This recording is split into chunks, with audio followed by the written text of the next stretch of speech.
The crimson sand of Kepler 442b stretched endlessly in all directions, broken only by the twisted wreckage of starships and the occasional glint of scattered weapons. Sergeant Maria Santos crouched behind a fallen piece of hull plating, her rifle trained on the horizon where enemy forces had retreated just hours before. The silence was unsettling after 3 days of constant artillery fire. "Clear on the eastern flank," came the voice of Private Chen through her comm unit. The young soldier was barely visible among the debris, his camouflage suit blending perfectly with the alien landscape. Maria wiped sweat from her brow, feeling the strange gravity of this world pulling at her bones. At 1.3 times Earth's gravity, every movement required extra effort, but humans had proven remarkably adaptable. That adaptability had kept them alive when the Zephyrian Empire had launched their surprise attack on the outer colonies. "Rodriguez, what's your status?" she called into her comm. "Something weird over here, Sarge," came the reply from Corporal Luis Rodriguez. His voice carried an odd note of concern. "You need to see this." Maria signaled to Chen and began picking her way across the battlefield toward Rodriguez's position. The acrid smell of burned metal and ozone filled her nostrils, mixed with something else she couldn't identify. As she climbed over a section of destroyed Zephyrian battle armor, she spotted Rodriguez kneeling beside what looked like a large, dark shape. When she got closer, Maria's breath caught in her throat. It wasn't debris at all. It was a creature, roughly the size of a large German shepherd, but with 6 legs and a sleek, almost feline build. Its fur was a deep blue-black color that seemed to shimmer in the alien sunlight, and along its spine ran a ridge of what looked like natural armor plating. "Is it dead?" Chen asked as he approached, keeping his weapon ready. Rodriguez shook his head slowly. "I don't think so. Look at this." He pointed to the creature's side, where a massive wound had been roughly bandaged with what appeared to be military field dressings. The bandages bore Zephyrian markings. Someone tried to patch it up, but then just left it here. Maria knelt down beside the animal, noting the shallow rise and fall of its chest. One of its ears twitched slightly at her approach, and she could see its eyes were open just a crack, revealing irises that were in startling shade of violet. "Sarge, this thing could be dangerous," Chen warned. "We don't know anything about alien biology. It might have claws, poison, who knows what." But Maria was studying the creature more carefully. Around its neck was a collar of some kind, made from what looked like woven metal fibers. Attached to it was a small device that pulsed with a faint blue light. "This isn't a wild animal," she said quietly. "Look at the collar. This is someone's companion." As if responding to her voice, the creature's eyes opened wider. There was an intelligence there that made Maria's heart skip a beat. The alien animal was looking directly at her, and she could swear she saw recognition in those violet eyes. Not recognition of her specifically, but recognition of kindness, of someone who might help. "We can't just leave it here," Rodriguez said, echoing Maria's own thoughts. "Look at it. It's scared and hurt." "The regs are pretty clear about contact with unknown alien species," Chen pointed out, though his voice lacked conviction. Even he seemed affected by the creature's obvious suffering. Maria reached slowly toward the animal, watching for any sign of aggression. Instead, it made a sound that was almost like a whimper, a sound so universally recognizable as distress that it cut straight through any concerns about alien biology. When her hand made contact with its fur, she was surprised by how soft it was, despite the armored ridge along its back. "Command isn't going to like this," she muttered, but she was already making her decision. She'd seen enough death on this battlefield. She wasn't going to add to it by walking away from something she could help. The creature's wound was serious but not immediately life-threatening. Someone had done a decent job of field treatment, but infection was clearly setting in. Maria had basic medical training, enough to know that without proper care, the animal would be dead within a day or two. "Chen, get the emergency medical kit from the transport," she ordered. "Rodriguez, help me get a better look at this wound." As they worked, Maria couldn't help but wonder about the story behind this creature. The battlefield told its own tale. This had been a running fight, with Zephyrian forces retreating in good order rather than being routed. Someone had taken the time to bandage this animal's wounds in the middle of a combat withdrawal. That spoke to a level of caring that surprised her. The Zephyrians were known to be a warrior culture, proud and fierce. Intelligence reports described them as reptilian humanoids with a strict military hierarchy. But someone in their ranks had risked precious time and medical supplies to help an injured animal. Then, for some reason, they'd had to leave it behind. "Maybe it couldn't keep up," Rodriguez suggested when Maria shared her thoughts. "If they were retreating, and it was too injured to move fast enough." It was a logical explanation, but it made the situation even more tragic. Maria had grown up with dogs, and she knew the bond that could form between a human and their canine companion. If Zephyrians were capable of similar relationships, then somewhere out there was an alien soldier who was probably grieving the loss of a cherished friend. Chen returned with the medical supplies, and Maria began cleaning the wound more thoroughly. The creature remained still throughout the process, though she could feel tension in its muscles. It was clearly in pain, but seemed to understand that they were trying to help. "Look at this," Rodriguez said, examining the collar more closely. "I think this device might be some kind of translator or communication unit." As if triggered by his attention, the device began pulsing faster, and a series of soft tones emerged from it. The sounds were clearly artificial, but they had a musical quality that was somehow soothing. "It's trying to communicate," Chen said with wonder in his voice. Maria finished applying fresh bandages to the wound, noting that the creature's breathing seemed easier now. "We need to get it back to base. Medical might be able to figure out more about its physiology, and Intel will want to examine that collar device." But even as she said it, she knew her real motivation wasn't military intelligence. This creature had been abandoned by its own people and left to die on a hostile battlefield. The least they could do was give it a chance to recover. "Sarge, how are we going to explain this to command?" Chen asked as they prepared to move the animal. Maria stood up, brushing alien dust from her knees. "We tell them the truth. We found an injured non-combatant and provided humanitarian aid." She looked down at the creature, which was now watching all three of them with those intelligent violet eyes. "It's what we'd want someone to do for us." The transport back to base was quiet except for the soft musical tones that occasionally came from the creature's collar device. It had allowed them to lift it onto a stretcher without resistance, though Maria could tell every movement caused it pain. She found herself riding beside it, one hand resting gently on its head in what she hoped was a comforting gesture. As the base came into view, Maria realized that bringing this alien creature back was going to complicate everything. There would be questions, reports, and probably a lot of bureaucratic headaches. But looking down at the animal, she'd started thinking of it as him somehow. She knew she'd made the right choice. The creature's eyes met hers, and for a moment, she could swear she saw gratitude there. Whatever happened next, they'd saved a life today. In a war full of death and destruction, that had to count for something. The transport touched down on the landing pad, and Maria took a deep breath. The real challenge was just beginning. Captain James Morrison stood with his arms crossed, staring through the reinforced glass window of Medical Bay 3. Inside, the alien creature lay on a specially modified examination table, while Dr. Sarah Webb ran her scanner over its body for the third time that morning.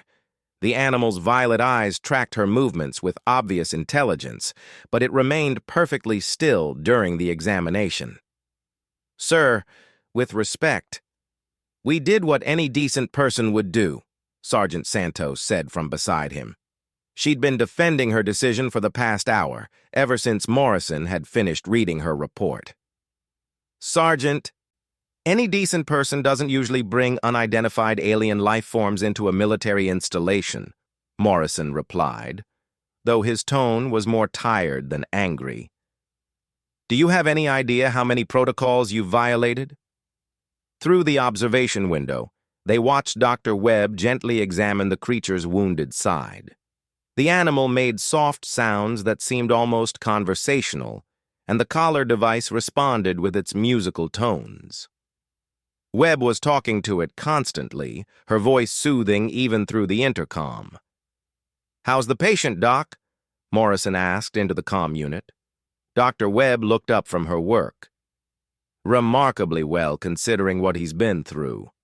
The wound was infected, but the antibiotic compounds I've used seem to be effective.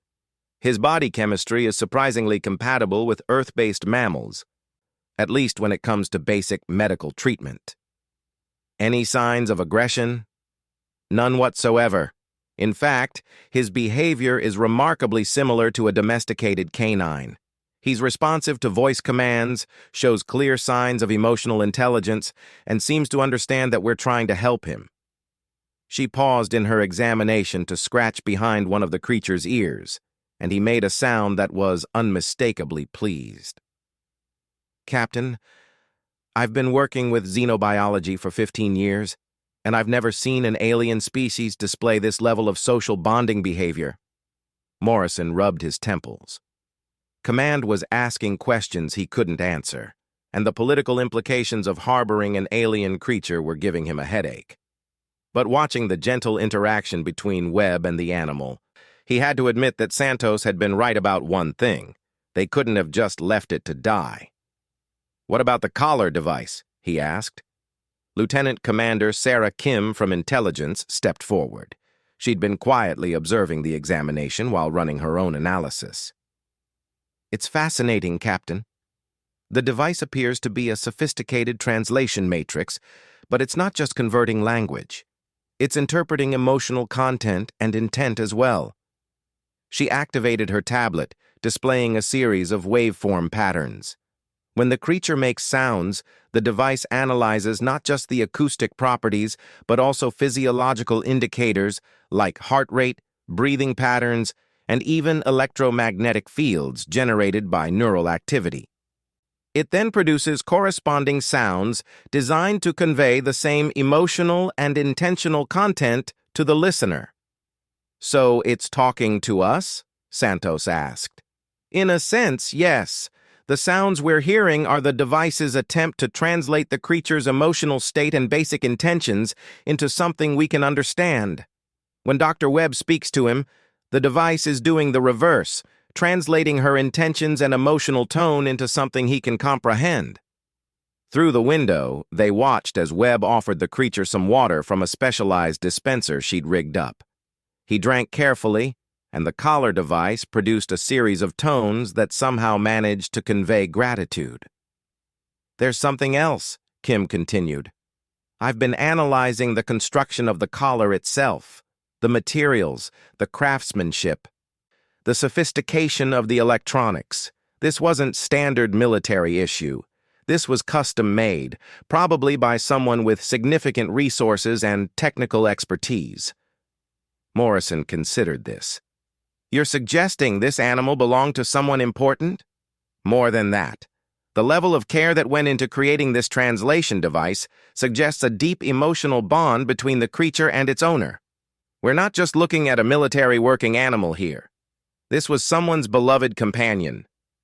A new voice crackled over the comm system. "Captain Morrison, please report to communications immediately. Priority message from command." Morrison sighed. "Santos, stay with Dr. Webb. I want regular updates on our guest's condition." He paused at the door. "And Sergeant, good work out there. Whatever trouble this causes, you did the right thing." 20 minutes later, Morrison was back in Medical Bay 3, but this time he wasn't alone. Commander Elena Vasquez from Xenobiology Command had arrived via emergency transport, along with a full diplomatic team. The situation had just become much more complicated. "Captain, what you have here is unprecedented," Commander Vasquez said as she studied the creature through the observation window. "We've been monitoring Zephyrian communication since the retreat, and there's been significant chatter about a missing bond companion. The level of distress in their transmissions suggests this animal is extremely important to someone high in their command structure." The creature had been awake and alert all day, showing remarkable improvement since Webb's treatment began.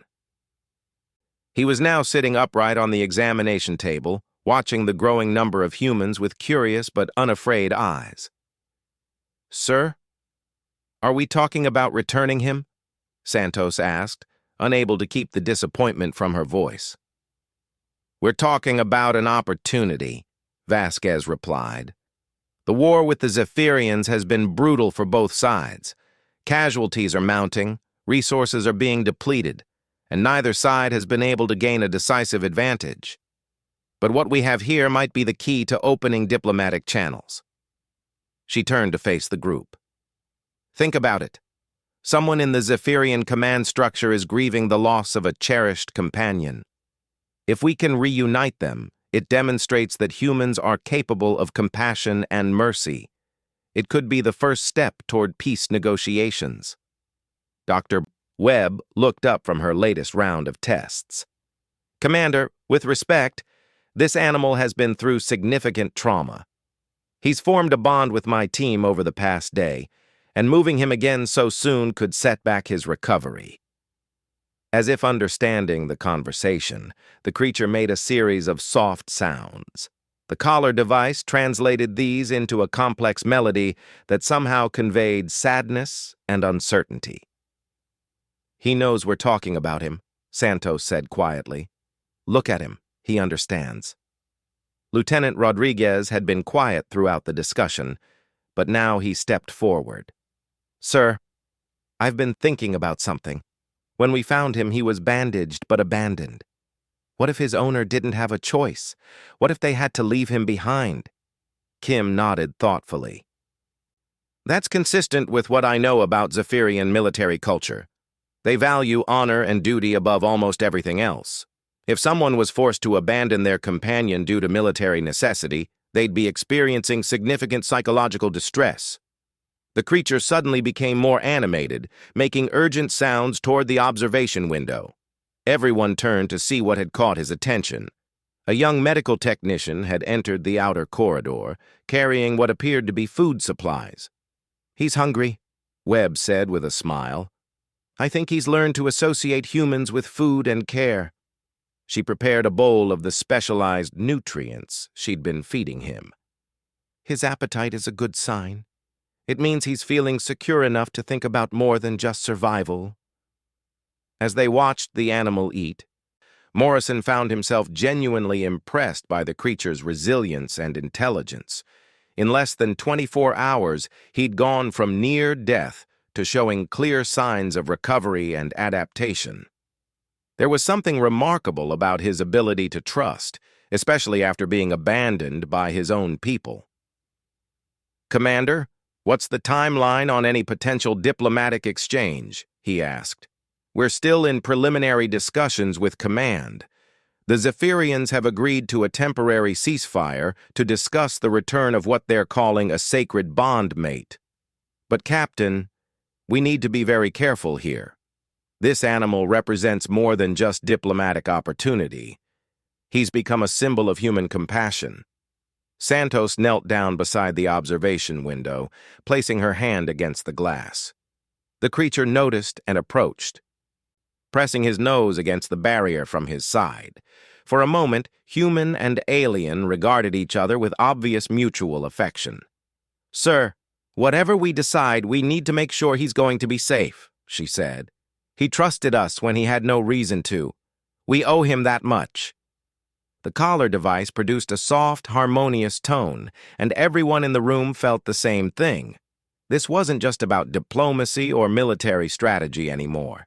It was about honoring the trust of a remarkable being who had shown them something profound about the nature of compassion and loyalty. Morrison looked around at the faces of his team, seeing the same determination he felt. Whatever happened next, they were going to make sure their alien friend was protected. The war had taken too much from all of them. It was time to give something back. The neutral space station orbiting the dead world of Tartarus 7th had been hastily converted into a diplomatic meeting point. Sergeant Santos stood beside Captain Morrison in the station's main conference chamber, watching as Zephyrian vessels approached through the viewports. After 5 days of careful negotiation, both sides had agreed to this unprecedented meeting. Beside them, the alien creature they'd rescued sat calmly, his violet eyes alert and watchful. Dr. Webb had declared him fully recovered, though she'd insisted on remaining close during the exchange to monitor his condition. The collar device around his neck pulsed with steady blue light, occasionally emitting soft musical tones that seemed to express contentment. "Remember, everyone," Commander Vasquez said over the comm system, "this is about more than returning one animal. Every action we take here is being watched by both governments. We need to demonstrate that humanity can be trusted." Through the airlock came the Zephyrian delegation. Santos had seen images of the reptilian aliens before, but meeting them in person was different. They were tall and lean, with scaled skin that shifted between green and bronze depending on the light. Their movements were graceful and precise, and their large eyes held an intelligence that was unmistakably keen. Leading the delegation was someone who was clearly of high rank, based on the elaborate armor and the deference shown by the others. When this individual spotted the creature sitting beside the human delegation, they stopped dead in their tracks. The alien made a sound unlike anything Santos had heard before, a complex trill that rose and fell in pitch, conveying emotions too deep for words. The creature's response was immediate and dramatic. He leaped to his feet, every muscle in his body trembling with excitement, and answered with his own vocalizations that the collar device translated into pure joy. The Zephyrian leader broke from their delegation and approached slowly, their large eyes focused entirely on the creature. When they were close enough, they dropped to one knee and extended their hands. The animal bounded forward and pressed against them, making continuous happy sounds while the alien's hands moved over his fur with obvious relief and affection. "Sub-Commander Thesara of the Third Fleet," the Zephyrian said in accented but clear English, never taking their eyes off the creature. "You have returned Kethmore to me. I am deeply grateful." Captain Morrison stepped forward. "We're honored to reunite you with your companion, Sub-Commander. We understand how important he is to you." Thesara looked up at the humans, and Santos was surprised to see what could only be tears in those alien eyes. "When we were forced to retreat, I could not carry him. He was too injured, too weak to keep pace. I had to choose between my duty to my people and my bondmate." Their voice carried immense pain. "It was the hardest decision of my life." The creature, Kethmore, seemed to sense his companion's distress. He nuzzled against Thesara's chest and made soft, comforting sounds that needed no translation. "We found evidence that you'd tried to treat his wounds," Dr. Webb said gently. "You did everything you could under the circumstances. Yet you found him dying and chose to save him," Thesara replied, rising to their feet with Kethmore staying close beside them. "This was not required by your military code or your duty. Why did you risk bringing him to your base?" Santos found herself speaking without thinking. Because he needed help. Because leaving him there would have been wrong. She paused, then added, "Because we could see he meant something to someone." Thesara studied her for a long moment. "In our culture, the bond between a warrior and their companion is considered sacred. Kethmore has been with me since he was barely old enough to walk. He has shared my dangers, my victories, and my defeats. To us, such loyalty is the highest virtue." They looked around at the human delegation. "Yet you showed such virtue to a creature not of your species, to people you have never met." Commander Vasquez stepped forward. "Sub-Commander, our actions here reflect something we believe deeply, that compassion shouldn't be limited by species or politics. We saw a being in need, and we responded as we hope others would respond to our need." The other Zephyrians in the delegation had remained silent during this exchange, but Santos noticed they were watching the interaction with intense interest. One of them, an older individual with more elaborate markings on their scales, approached slowly. "I am Fleet Commander Rathek," they said, their voice carrying the weight of authority. "I have been fighting humans for 3 years. In that time, I have seen your species as ruthless warriors, effective tacticians, and stubborn opponents." They paused, looking down at Kethmore. "I had not seen your capacity for mercy toward those who cannot fight back." Captain Morrison stepped forward. "Commander, we believe that how we treat the helpless says more about us than how we fight our enemies." Kethmore suddenly moved away from Thyssera and approached Santos. He looked up at her with those intelligent violet eyes and made a series of soft sounds. The collar device translated these into what could only be described as gratitude and affection. "He remembers you," Thyssera said with something like wonder in their voice. "He is thanking you for your kindness when he was afraid and in pain." Santos knelt down and gently stroked Kethmore's head, feeling the same soft fur she'd first touched on that battlefield. "You're welcome, friend. I'm glad you're going home." Rathek exchanged a look with Thyssera that spoke of unspoken communication. Then the fleet commander turned back to the human delegation. "Captain Morrison, this action by your people has given us much to consider. For too long, this war has been about territory and resources, but perhaps it should be about the kind of people we want to be."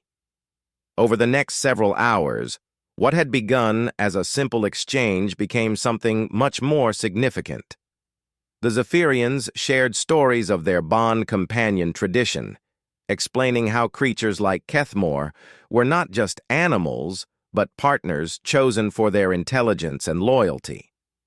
In return, the humans spoke about their own relationships with companion animals and the role such bonds played in their understanding of responsibility and care. Dr. Webb presented her medical findings, showing how similar human and Zephyrian physiology was in many ways. "Our species may look different, but we respond to the same basic treatments, feel pain in similar ways, and apparently form emotional bonds using the same neurochemical pathways." Lieutenant Commander Kim shared her analysis of the translation collar, revealing its sophistication and the level of care that had gone into its creation. This device represents hundreds of hours of work, sophisticated understanding of both species communication methods, and genuine love. It was built by someone who wanted to truly understand their companion's thoughts and feelings. As the formal proceedings concluded, Thyssera approached Santos one final time. "Sergeant, there is something you should know. When we were forced to retreat, I left more than medical supplies with Kethmore. I left a message in our language, carved into a piece of metal and hidden beneath his bandages." Santos looked surprised. "What did it say?" "It said, 'To whoever finds this brave soul, he has served with honor and deserves mercy. His name is Kethmore, which means loyal heart in our tongue. If you show him kindness, you will have the eternal gratitude of Thyssera of the Third Fleet." The sub-commander's voice was quiet. "I hoped against hope that someone would find him and care enough to help." "You trusted us before you even knew us," Morrison said with amazement. "I trusted in the possibility that compassion exists beyond the boundaries of species," Thyssera replied. "You have proven that trust was well placed." Fleet Commander Rathek stepped forward with a formal bearing. "Captain Morrison, I am authorized by the Zephyrian High Command to inform you that we are prepared to discuss a formal ceasefire with the possibility of peace negotiations to follow. The implications hit everyone in the room simultaneously. What had begun with a simple act of battlefield mercy was becoming the foundation for ending the war. "Commander, we would welcome such discussions," Morrison replied. "Though I think we all understand that the real foundation for peace was laid by a young soldier who couldn't walk away from someone in need, and by a Zephyrian warrior who trusted in the possibility of kindness from strangers." Kethmore, as if understanding the significance of the moment, moved to stand between Santos and Thaisara.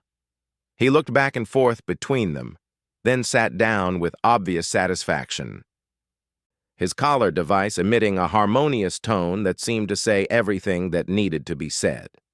6 months later, Santos received a personal message through the new diplomatic channels that had been established. It was from Thaisara, along with a holographic image of Kethmore playing in what appeared to be a beautiful garden on the Zephyrian homeworld.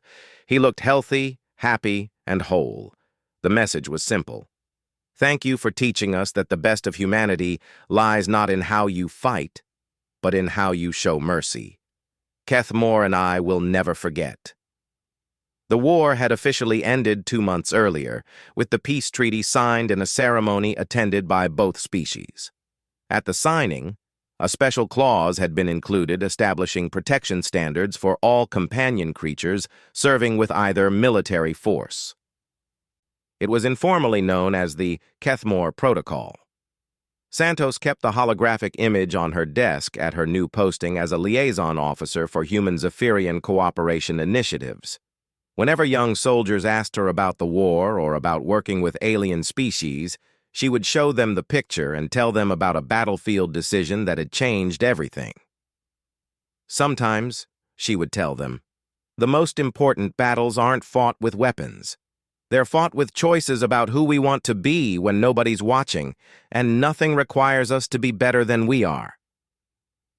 The story of the alien war dog who had been saved by human compassion became legend in both cultures, a reminder that even in the darkest times, small acts of kindness could light the way to a better future.